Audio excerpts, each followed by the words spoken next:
Hey, what's up, everybody? We're back doing another 75 Hard video, and today we're just going to be talking about the diet portion of the 75 Hard program, because even though I've got an entire overview of the program video, which I'll link at the end of this video, I've also got an overview on my website over at fitnessshizzness.com. I'm going to link that down below if you want to do a little bit of reading for a little bit more context. But with both of these, one of the things I'm getting is a lot of questions about individual aspects, portions of the program. Specifically, I get a lot of them about the water rule, right? But we're going to talk about that one later on a different video. But we're going to talk about the diet today because I'm getting a lot of those questions. So do me a favor, though, as usual, if you find this video to be helpful, please hit like on it, maybe subscribe. I do these types of videos and other health and fitness videos several times a week. So the diet portion of 75 Hard, and just for some context, I mean, if you're watching this, you probably know what 75 Hard is, but just in case, it's a 75-day program that's got a set of rules that you have to follow every single day.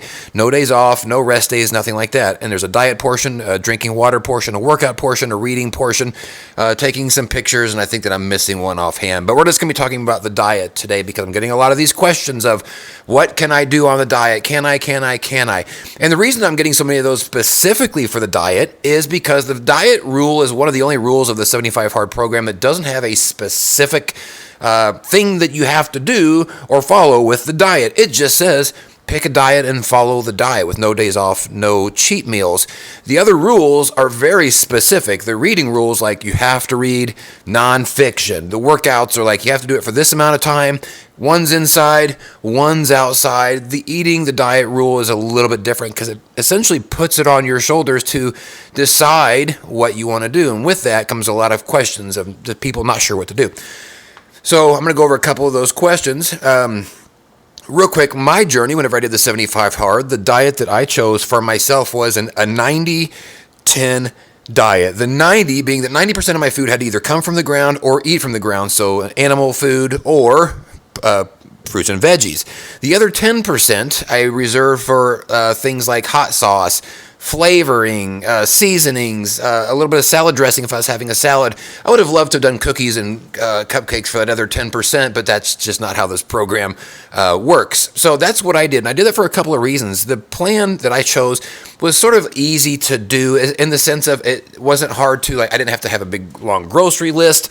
I was eating the same things every week. I was preparing most of it ahead of time, so I just had to throw it in the microwave. It took very little sort of mental effort and energy from me on a daily or weekly basis, which was great because this plan is so dang demanding of your time, both mentally and physically and kind of emotionally, that I didn't want to have to spend any additional time with food. I was already eating 4 to 5 times a day. I didn't want to have to spend any more time than necessary. So my plan was just sort of easy. As long as it came underneath that umbrella of the 90-10, I was good. It didn't mean that I could eat anything else outside of that. I couldn't have a cupcake or a Snickers bar and say, well, that's part of my plan is I have a plan to eat one of these a week. That doesn't work. That's not part of the 75. So, the fact that they put this on your shoulders to decide means that you have to hold yourself accountable. And that's where a lot of these questions, I think, are starting to come in of, hey, if I do this, can I blank, blank, blank? For example, one is, can I have a weekly cheat meal if it helps me to stay sane? And the answer is yes, you can, but not on 75 Hard. That's a different program altogether. 75 Hard has no cheat meals, no days off, no nothing. So there is no such thing as a plan with a cheat meal, even though my general belief is that on a healthy diet, that is part of a normal plan, right? Is having a cheat or a meal outside of your normal parameters from time to time. During this allotted time of the 75 days, that is simply not allowed. So that's one of the big things is you're not allowed to do that.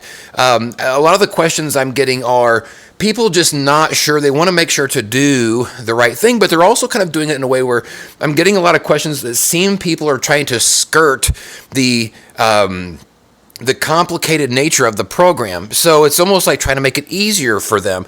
Is it okay if I, from time to time, also XYZ as part of my diet?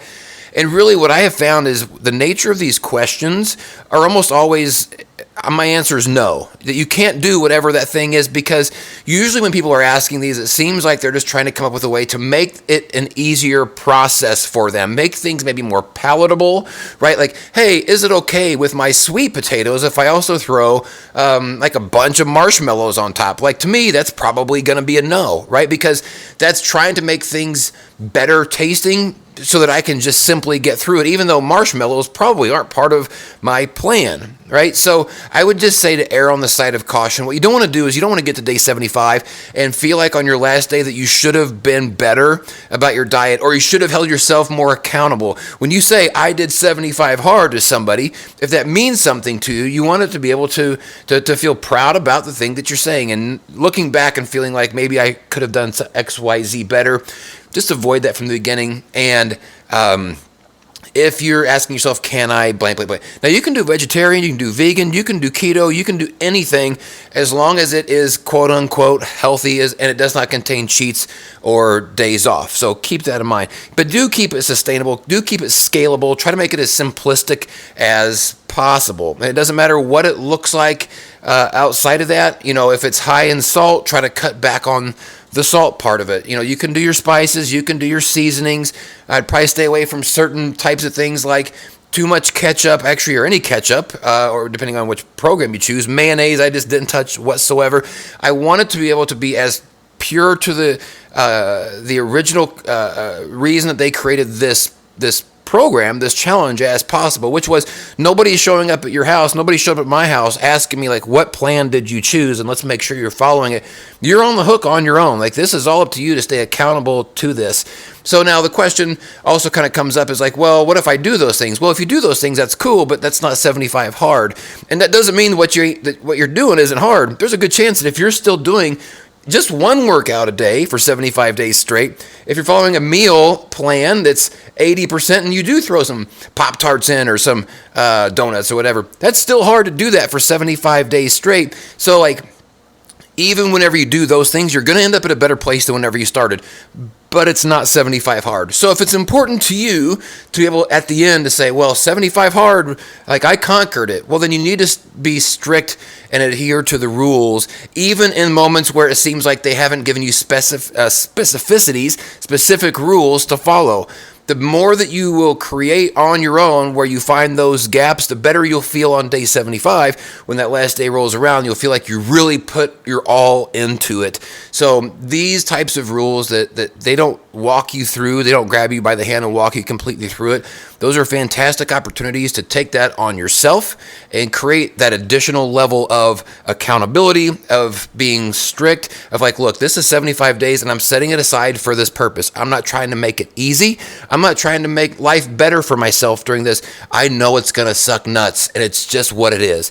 And do that for the 75. Do the other stuff on day 76 and after. But, please make sure that your days count, because if you get to day 75, you want to be proud of the accomplishment, right? You want to look back and know that whenever you hit the pillow that night and nobody else is in your head, that you're like, I did it and I got the most out of it that I possibly could. So that's it. Thanks y'all so much for watching. Again, I'll put some other videos out. I'll do the drinking water one, the reading the books one.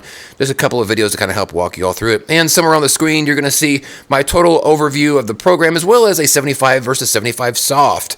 Yes, that is a real thing, 75 softs. There's a 75 medium too.